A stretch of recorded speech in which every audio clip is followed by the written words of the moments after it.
What is going on, Pacer Nation? Welcome back to another episode of Bring the Juice Pacers. You guys, Derek and Cody with you. And guys, the NBA season is back. Pacers basketball is back. And first game vibes, the Indiana Pacers win on the road against the Detroit Pistons 115 to 109, securing that first win of the season. I mean, Cody, again, you and I were talking about it off air. Certainly wasn't pretty, and there's a lot of things to continue to work on. But you know what? It's the start of the season, and it has to feel good to secure that first win. Absolutely, yeah, and you're still figuring it out. First game of the season, you're still figuring out your roster a little bit. All teams are, not just Indiana. But yeah, I mean, definitely great to start it off on a good note, despite the fact that there were definitely some challenges in this game for you that you had to overcome. But yeah, great to see Indiana take care of business against a team that they know very well in the Detroit Pistons, a team they see often. And yeah, great to see Indiana take care of business when it mattered. And down the stretch, in the final couple minutes of the fourth quarter, the Indiana Pacers able to handle business and, be able to secure the comeback and then hold on and extend that lead out in the final couple minutes there. So, yeah, great execution and key moments for Indiana, despite, some issues they had tonight. But again, you said it off air, like it's the beginning of the season. Teams are figuring it out. But, win's a win at this point. You'll take it and you'll move forward. There's a lot of games left. So great start for the Indiana Pacers, though, at 1-0. Great job by them being able to take care of business when it mattered the most. And yeah, just felt like, overall a up and down game for Indiana, especially it felt like in that first half where Indiana got outscored in both quarters and they were down by about, I think it was 9 by halftime. And then they were able to make that comeback. And really in that fourth quarter, outscoring Detroit 33-19. That really was the big difference in this game. A strong fourth quarter for the Pacers. So, yeah, man, great start to the season. I mean, against a team, we know, Derek, doesn't matter how good a team might be projected. Like, it's hard to win on a week and day-to-day basis in the NBA. I mean, heck, we saw it with the Pacers last year. How many times did they lose to teams that, were not even close to playoff contention? So, again, man, it's hard to win, and I'll take it.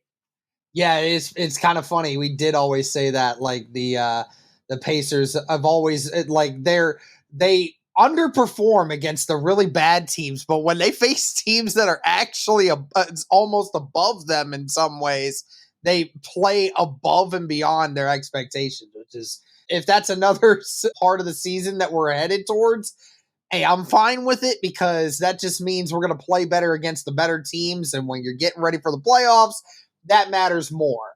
Yep. Yeah, so real quick, too, hopefully James Wiseman will actually be okay. I saw that he had to leave during the game. I don't remember what exactly the injury was, but whatever it is, hopefully we see Wiseman back soon because he had a relatively decent start to this game. But like you said, Cody, I mean, it was tough in the early going for Indiana. A lot of early turnovers, a lot of early foul trouble, and it kind of put them behind the 8 ball in the first half.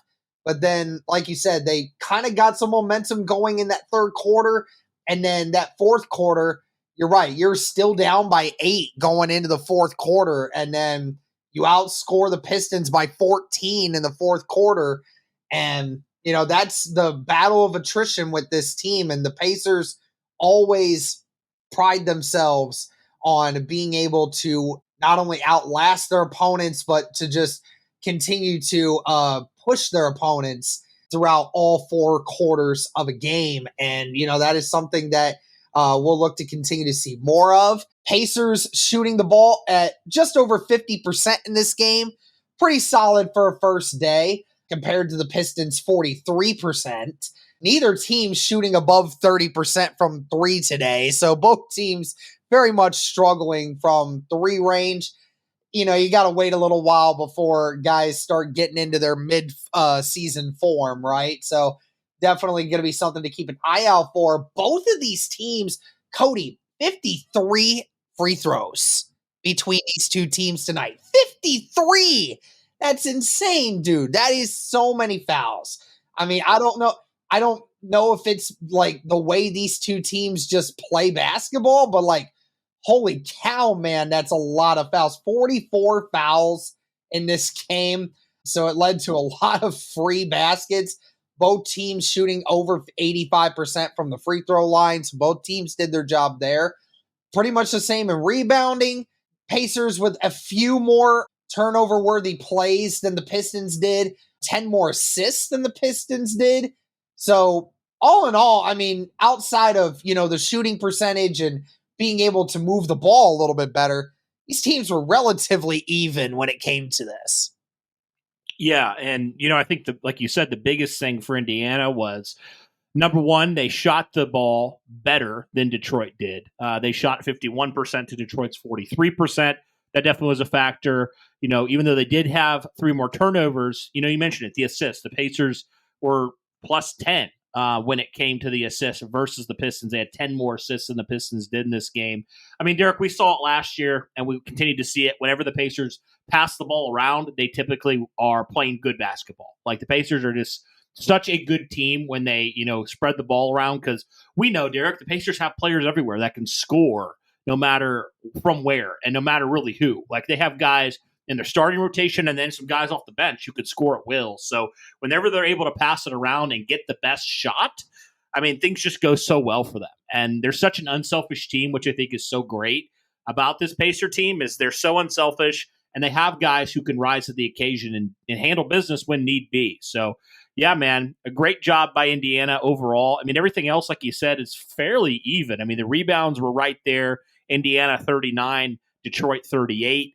I mean, the Pacers had a couple more steals in this game, but really, Derek, yeah, not a whole lot. It was really the two factors of the shooting percentage, a couple more shots for the Pacers going in, and then really just spreading the ball around. I mean, those were the biggest things for Indiana in this game. And other than that, yeah, these teams were fairly even. And you mentioned James Wiseman. He left with a left lower calf injury. We'll have to see on that. I'm not entirely sure. Hopefully, obviously, it's not very serious. And, they were just being precautionary here, being game number 1. But he was looking pretty comfortable for the Pacers when he was playing. I think he had 6 points in that first quarter before he went out of that game. So hopefully it's nothing serious, because I do think, Derek, on paper, and we've even seen it through the preseason and even now in the regular season, like, Wiseman could be a really nice piece off the bench for that second unit as that center. I mean, we know, Derek, James Wiseman, former, high round pick a couple years ago of the Detroit Pistons, ironically enough. So, I mean, he was coming back, definitely a homecoming game for him in a lot of ways, for James Wiseman playing his former team. So hopefully the injury is nothing serious, because, they were also without Isaiah Jackson in this game. So they were without 2 of their key centers, in this game. So that's definitely something that bears monitoring from the injury front there. But yeah, man, overall felt like it was a fairly good game on offense. And definitely, we know this Pacer defense is still very much a work in progress in a lot of ways. But yeah, man, overall, I thought the Pacer offense was just fine tonight. Yep. So let's go ahead and start looking at this box score here for the Indiana Pacers. Player of the game by most standards here, Miles Turner. Again, another almost a double-double tonight. 20 points, 9 rebounds, 4 assists, 4 blocks as well underneath. Was a plus 20 and shot 50% from the field tonight. Pascal Siakam, 19, 8, and 9. Almost had a triple-double himself, shooting over 50% from the floor as well. Tyrese Halliburton, for the other starters, really struggled from 3-point range tonight, Cody. Still looks as if Tyrese Halliburton, ever since the midway through last season, has seemingly lost his 3-point shot. Did make the 1 3-pointer at the end of the game that pretty much iced it, which, I mean, hey, if you're going to hit the one that you're going to hit all game, hit it at the end to secure the victory. I mean, that's fine. But yeah, it definitely was not a great night shooting from Halliburton. The only starter for the Indiana Pacers that did not have a plus on this was Aaron Naismith, who did get into some foul trouble relatively early. Pretty sure he had at least like 3 fouls within the first quarter and a half. So a lot of time for Obi Toppin, Benedict Mathurin, and a few other guys coming in to replace him. He'll bounce back. No worries there. So, yeah, as far as the starters go, Cody, what did you see from the starting unit? Yeah, like you mentioned, I mean, a lot of guys in the plus category, which is definitely good news there. And despite the fact that Tyrese was off tonight shooting the basketball, I mean, you still were able to get, big contributions from a lot of different guys. Pascal Siakam, just continues to be fantastic. I mean, just a great addition, obviously well worth, that extension he got in the offseason from the Indiana Pacers. And congratulations, by the way, Pascal Siakam, 2,000 career assists in his career. So I want to shout him out there. But yeah, great to see there. And, Derek, even when you look at it, even though certain starters didn't shoot the ball super relatively well, I mean, you still had some other guys, and we'll talk about it in a second, off the bench, who were able to contribute enough in this game to help you out when it mattered. And so that was definitely a good thing. But yeah, I mean, definitely, when you're looking at this game, I mean, I think if you're talking about an MVP, it's probably either Pascal Siakam or Miles Turner in this game. Even though Turner nobody was really great at shooting three tonight, which was quite interesting. Despite the fact that Turner had the most points, he was only 3 of 8 shooting from three. Pascal Siakam only was 1 from 3 from the 3-point line. So, yeah, it just wasn't a great night shooting the basketball overall. But Miles Turner, in terms of the plus minus, he definitely was the highest guy there with a plus 20.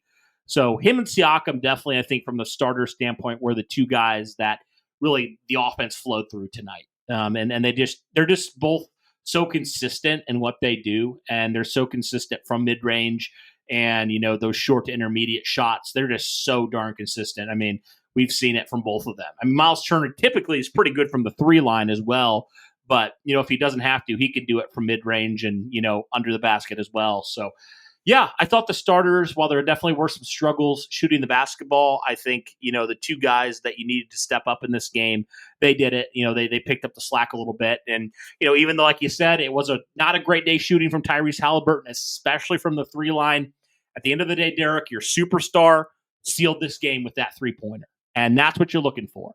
The fact that was it. The game was on the line. If he doesn't make that, really gives Detroit an opportunity there, but really just sealed that, put it out of touch there, right at the end. So definitely shout out to him. He did such a great job there to really seal this game for the Indiana Pacers with a roughly 30 seconds left to go in this game. So yeah, man, I mean, you're going to have those nights where you're not shooting the ball as well as you want to do. But I mean, we've seen it, Derek. The Indiana Pacers were historic last year when it came to shooting the basketball. So it happens, but you have to have faith based off what you saw last year that that's not going to continue. They'll find their mojo. They'll be fine. Yeah. But yeah, despite the fact they didn't shoot well, they still were able to win and, put that game out of touch there, in the last final minute or so. Yep. And, the pace at which the Pacers play, I mean, that also has another thing to go with it. I mean, just again, the way they push the ball, I mean, it's a lot of times just not something a lot of teams can handle.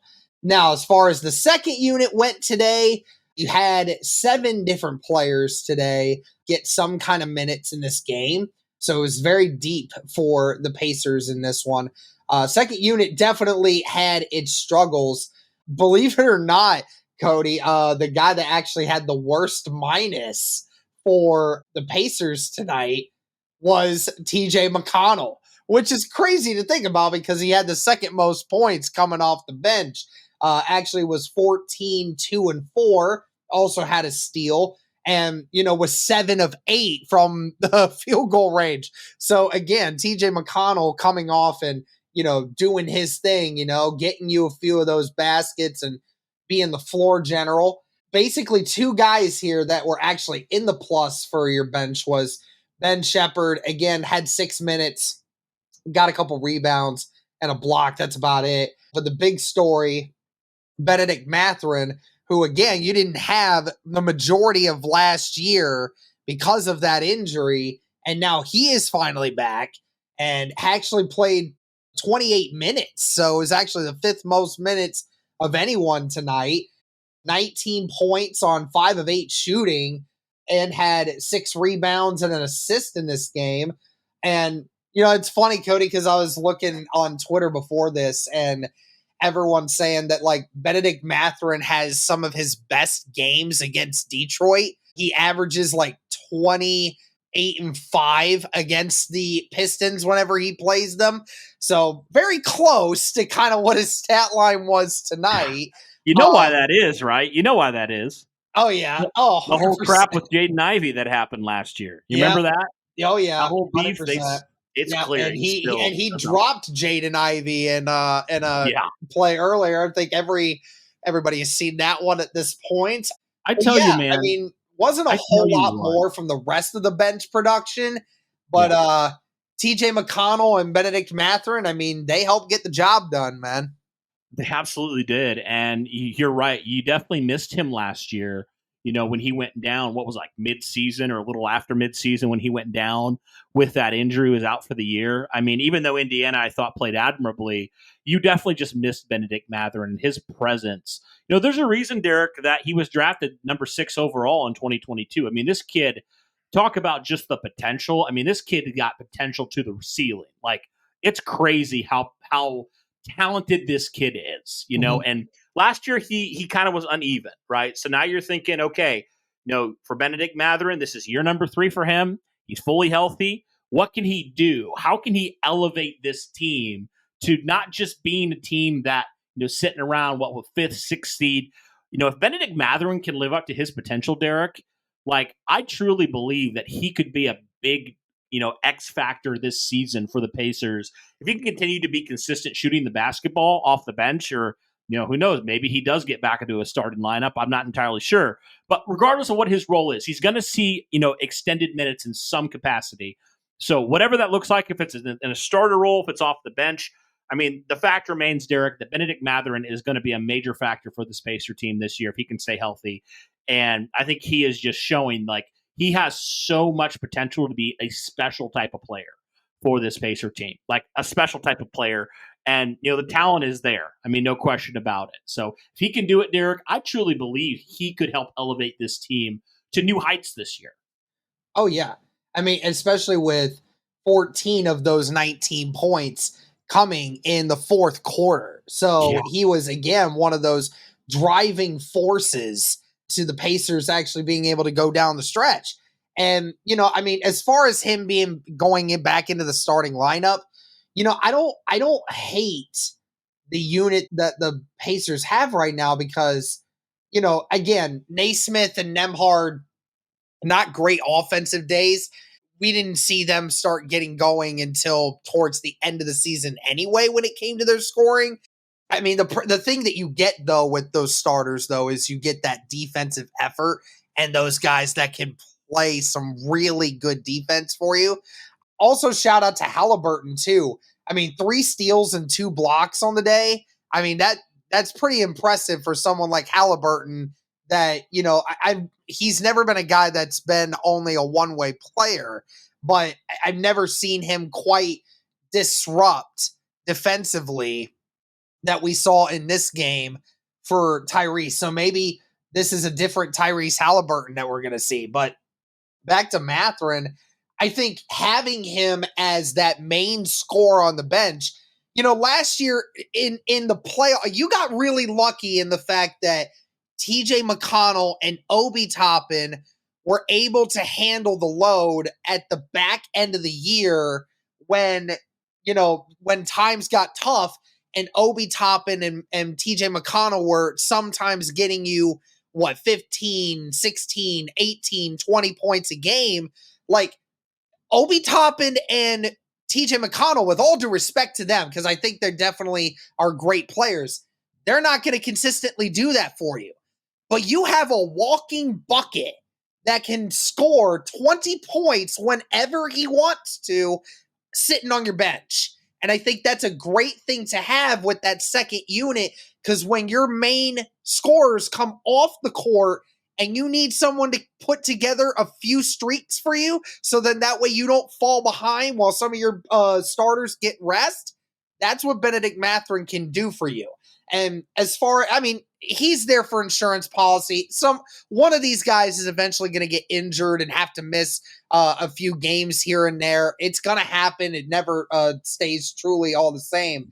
But, Mathurin is there as that safety blanket on that second unit to make sure that offense keeps going. And if he's able to, give you 25 minutes a night and get you, 18 points every single time he steps out there, that's going to keep you in a lot of ball games down the stretch. Absolutely. Yeah. And, even though the defensive effort at times, this game for the bench wasn't necessarily there, I mean, it is very encouraging to see, Derek, that, I mean, you just look at this depth here. Like, you have so many guys on this bench that can score. Yes. It's just almost unfair. Like, you obviously have Mathurin. We know that Obi Toppin can score. TJ McConnell, obviously, is such a key piece on that bench. You have Jarris Walker and Ben Shepherd, who, didn't really play in this game. They only had, 6 minutes, both each. of them, Yeah. 12-minute combined between the two of them. I mean, that's kind of crazy. You didn't really play them, but we've been talking about Jarris Walker and his potential for this team as well. I mean, we know he has a lot of potential for sure. And then obviously we liked what we saw from Ben Shepherd when he kind of had to take on an extended role last year. So, there's a lot of guys here, Derek, that you feel really encouraged about. And you're like, is this one of the deepest units from a score standpoint and just an overall talent standpoint? It's crazy. Oh, no doubt. No doubt. Cody, what were we saying at the end of the year last year when you and I were starting to watch these games more closely? Some of the best teams in the NBA, they don't have the depth like this. No. They don't. Talk about Milwaukee, talk about the New York Knicks, right? They maybe go 2-3 people deep on their bench at most. And you got 7 guys here that you legitimately think, can actually give you a few good minutes. Okay, from that, I would say Toppin, McConnell, Mathurin, Shepherd, Walker, 100% can give you solid minutes. We still have to figure out what we're going to get from Freeman and from Wiseman throughout the time that we're still here. But, you have 5 guys, Cody, that you can put in and rest assured can give you around 10 minutes and be able to help keep your guys fresher, right? And that's the kind of thing that later on down the stretch, when other teams are struggling with it, it's going to keep the Pacers in it. It's why the Pacers got as far as they did last year, because they had a deeper bench than everyone else, and they were able to keep guys fresh, and they were able to keep guys moving. And other teams, especially some of the elite teams in the NBA, not all of them have that. So it's definitely, I know it's first game, and obviously we're facing the Pistons. It is what it is. But this is definitely a good sign to see the Pacers getting all of these guys acclimated, and it's great to see the whole unit get a chance to really prove themselves. Absolutely. So, yeah, man, this is a good start for Indiana. Obviously, like I said, a long way to go for them this season. The season's just beginning for the Pacers. But, despite the fact that they didn't shoot the ball the best tonight, they still were able to take care of business. That's what matters in this game. And, they have a lot more opportunities here to just continue, to build upon this game. And, they play their next game coming up on Friday, Derek, and it will be in New York. So, definitely a playoff rematch there for the Pacers. They're going to have a great opportunity here with, a Knicks team that a lot of people are talking about, Derek, as one of those teams that might come down to, competing for, a championship this year. So it's going to be a great test for Indiana here in game number 2. But game number 1, good news for the Pacers. They take care of business. Let us know your thoughts overall, guys, in the comments down below. Be sure to smash that like button, hit subscribe, turn on the notification bell. We are trying to get to 1,000 subscribers, trying to get monetized on this channel. So if you guys would be able to help us with that, we would greatly appreciate that. But, guys, that's going to do it for this one. Thank you so much for tuning in. We greatly appreciate it. And as always, guys, go Pacers.